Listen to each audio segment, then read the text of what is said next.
پس از آغاز صادرات سیخ گل افغانستان به پاکستان، اسلام آباد تعرفه‌های گمرکی به این فراورده کشور را افزایش داده است.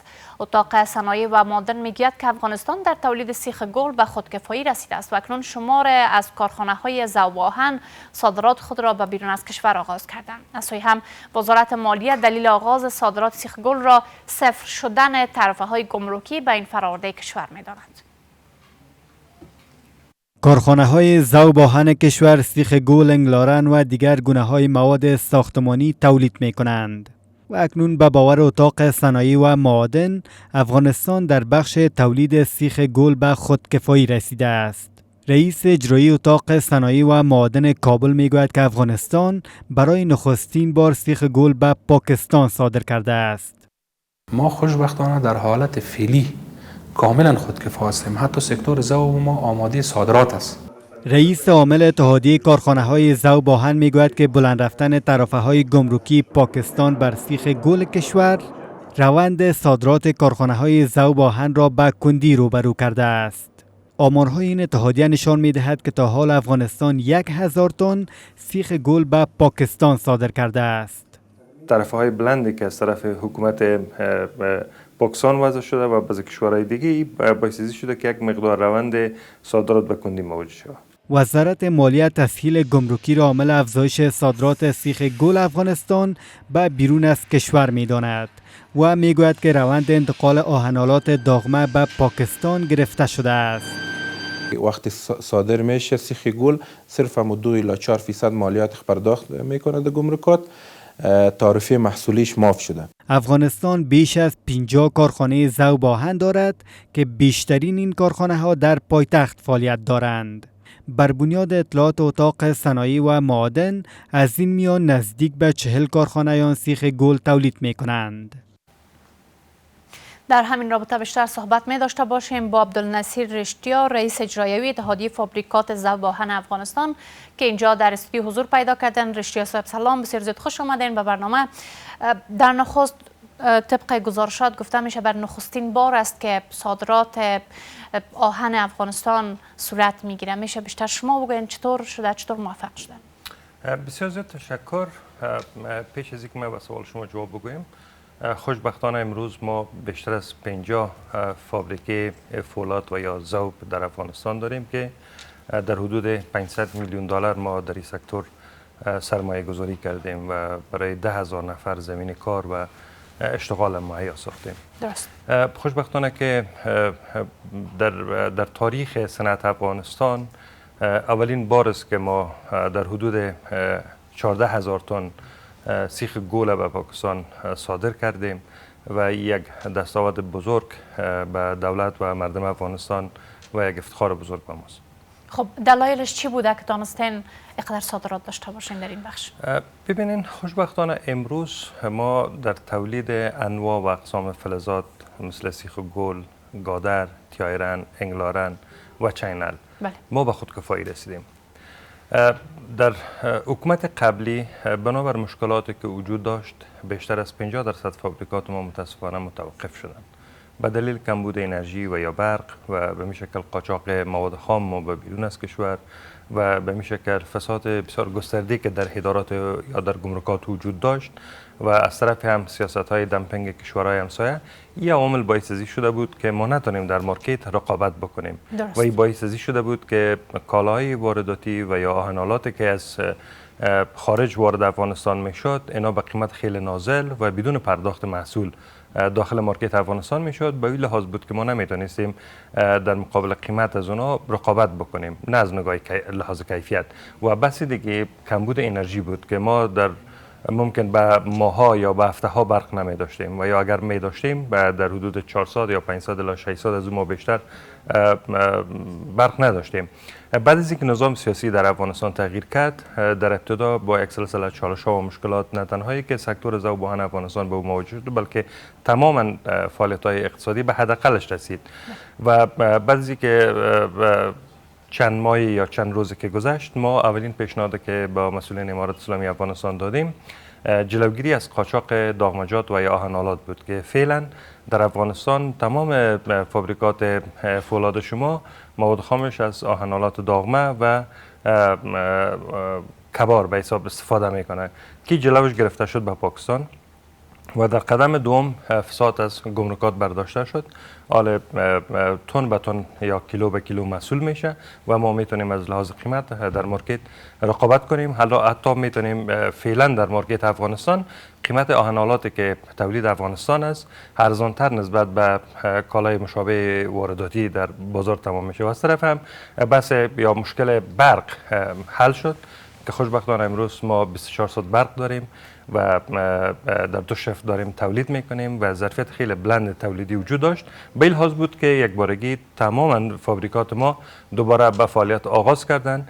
بر علاوه از که ما تونستیم مارکت افغانستان کاور بکنیم و تمام نیازمندی های مارکت افغانستان مرفوع بسازیم، تلاش به این شد که ما چون دستاک خیلی زیاد داشتیم، روزانه به تعداد مقدار زیاد ما داریم تولید میکنیم و فعلا از نیازمندی مارکت افغانستان یعنی مزداد تولید داریم. بنابراین نیاز به این شد که ما این کالا را صادر بکنیم و بتونیم که در قسمت رشد اقتصادی افغانستان و تبدیل کردن افغانستان از یک کشور مصرفی و یک کشور وارداتی به یک کشور صادراتی. بسیار خوب. در حال حاضر صادراتتان فقط به پاکستان است؟ کشورهای دیگر هم روی دست دارن؟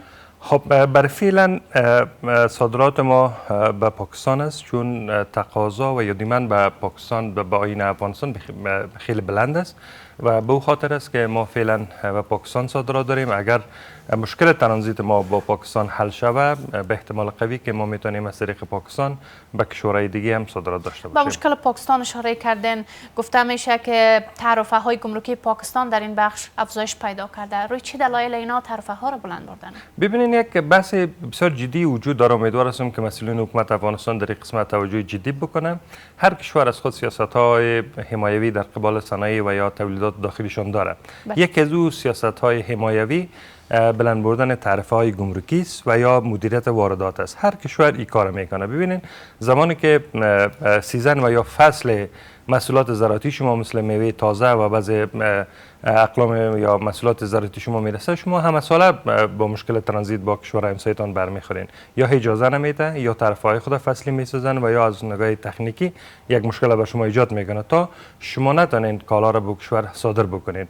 حالا حرف اساسی در کجاست؟ حالا ما دیدیم که اقتصاد ما که متکی به کمک‌های خارجی بود، بعد از تحول کمک‌ها کاهش پیدا کرد به شدت. پروژه انکشافی متوقف شد، پول‌های ما در بیرون از کشور منجمد شد و اقتصاد افغانستان حرکت کرد به طرف بحران. بنان نیاز است که ما تجربه خوبی را از این واقعی گرفته باشیم. بنان نیاز است که دولت افغانستان تلاش بکنه تا تولید در کشور جدی بگیره و خوشبختانه تا امروزی که ما داریم صحبت میکنیم مسئولین حکومت افغانستان به نهایت تلاش به دارن که صنایع را در افغانستان حمایت بکنن و اولین اقدامشان همین بود که تونستن جلو قاچاق آهن‌آلات داغمه و یکگونه را بیرون از کشور بگیرن که ما خوشبختانه بعد از اینکه با معاون اول رئیس الوزراء جناب ملا برادر آخان مجلس داشتیم، اونا حکم دادن که و کابینه افغانستان هم فیصله کرد که به هیچ عنوان مواد خام از افغانستان بیرون نشه و ما تونستیم که به هزاران تن آهن‌آلات کونه‌ای که در اسپین بولدک قندهار اونجا ذخیره شده بود و پلان به بود که به بیرون از کشور صادر شود، ما او را دوباره خریداری کردیم و به فابریکات ذوب خود انتقال دادیم که این عمل باعث شد که امروز شما در بحث تولید در افغانستان به خودکفایی رسیدین و ما داریم با مو استانداردها و معیارهای جهانی داریم تولید میکنیم و انشالله که بتونیم اگر حکومت یک کمی دیگه هم دست ما رو بگیره ما میتونیم صادرات بیشتر به کشورهایی که تقاضا به آهن‌آلات داره ما به اونجا صادرات داشته باشیم. کشورها تقاضای آهن‌آلات را دارند در حال حاضر؟ خب تا هنوز ما تازه شروع به صادرات به نزدیکترین کشور همسایه خود کردیم که اونجا تقاضا به نهایت زیاد است و اگر ما بتونیم تنها نیازمندی های پاکستان حل بکنیم هم یک دستاورد بزرگ به مردم افغانستان و به حکومت افغانستان خواهد باشه، چون کاری که فابریکات ذوبان افغانستان انجام داد بر علاوه از اینکه 10,000 نفر برای زمین کار صادر کرد، شما میفهمید که سالانه در حدود 5 میلیون دلار به خاطر واردات آهن‌آلات به بیرون از کشور میرفت که خوشبختانه ما تونستیم جلو وزیر بگیریم و افغانستان در بحث تولید فلزات به خودکفایی و خودبسندگی برسانیم و همچنان اولین بار در تاریخ صنعت افغانستان تونستیم که به مقدار 14,000 تن سیخ گل با گریت های بلند و با استانداردهای ملی و بین المللی به پاکستان صادرات بسیار خوب رشتی است. حالا اینکه پاکستان طرفه های گمرکیش را بر سیخ گل افغانستان بلند برده و افزایش داده میتونه در این بخش چالش ساز باشه؟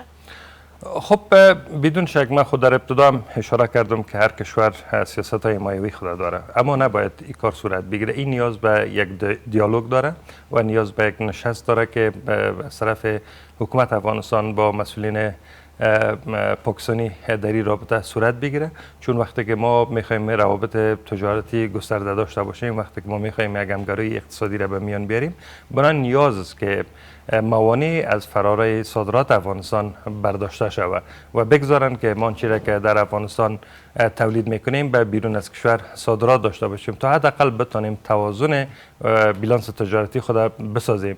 در غیر از او من فکر میکنم که نیاز است که حکومت افغانستان هم عمل بالمثل بکنه، چون از آنجایی که از لحاظ ژئوپلیتیک افغانستان یک کشوری است که میتونه پل اتصال میان کشورهای جنوب آسیا و آسیای میانه باشه، بنابراین پاکستان هم مجبوریت‌های خود داره که افغانستان کالایش از طریق افغانستان به شکل ترانزیت به کشورهای آسیای میانه بره و برعکس از او آسیای میانه که سرشار از منابع زیرزمینی مثل نفت و گاز است و پاکستان شدیداً به این مواد ضرورت داره، بنابراین تنها مسیری که میتونه اینا را به دو کشورها را به هم وصل بکنه افغانستان است و افغانستان میتونه من حیث پل اتصال و چاره اقتصاد اون نقش خود بازی بکنه. خب اینجا نیاز است که ما از یک موضوع قوی با اینا صحبت بکنیم و تلاش به این بکنیم پروژه هایی که فرامنطقه‌ای مثل تاپ کاسا 1000 اینا را حرکت بدیم تا از یک طرف بتونیم ما هم یک آله فشار یا گهرم فشار در دست داشته باشیم و از طرف دیگه بتونیم که اعتبار افغانستان در بحث سرمایه گذاری بلند ببریم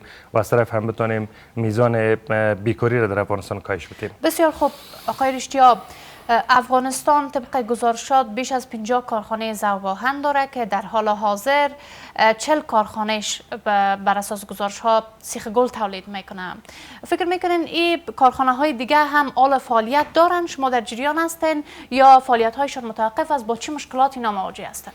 خوشبختانه که امروز تمام فابریکات ما دارن فعالیت میکنن و ما با مشکل تا هنوز بر نخوردیم.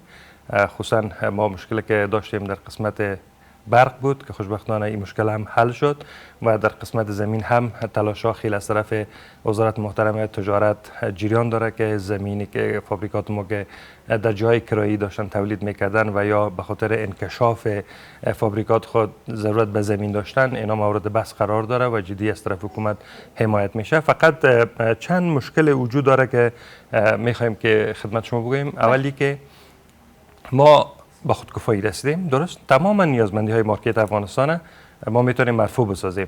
حال نیازی است که حکومت تلاش بکنه که واردات مدیریت بکنه، یعنی کالای مشابه که از بیرون از کشور وارد افغانستان میشه اینا مدیریت شود، یا طرف ها را افزایش بده و یا به شکل کلی اینا را ممنوع بکنه و یا حداقل آهن‌آلاتی که از بیرون از افغانستان وارد بازار ما میشه اینا امو استانداردها و معیارهایی که افغانستان به اونا داره اینا را مطابق استانداردها و معیارها بسازه. یک بحث است که واردات مدیریت شود یا طرف ها بلند بره یا کالای مشابه ممنوع شود.